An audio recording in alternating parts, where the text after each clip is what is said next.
Eh oh, la gauche est dans la rue, un slogan tout trouvé par les manifestants pour se moquer du mot d'ordre choisi cette semaine par les fidèles de François Hollande. C'est la 4e journée de mobilisation contre le projet de loi travail en moins de 2 mois.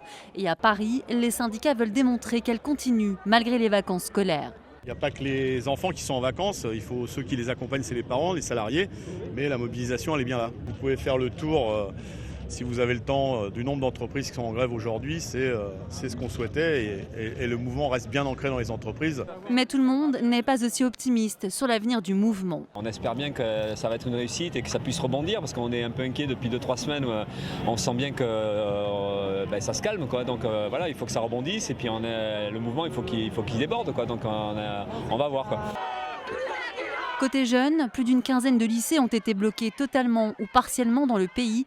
Les jeunes, qui ont déjà obtenu des aménagements, réclament toujours le retrait du texte. C'est vrai que ces mesures, elles sont importantes. Le prolongement des droits à bourse pour les premiers mois d'insertion professionnelle, l'augmentation de la rémunération des apprentis. Mais tout ça, malheureusement, ça n'enlève rien à notre désaccord avec le projet de loi travail. Ça reste un projet de loi dangereux. Dès dimanche, les manifestants seront à nouveau dans la rue pour le 1er mai, 2 jours avant le début de l'examen du texte à l'Assemblée.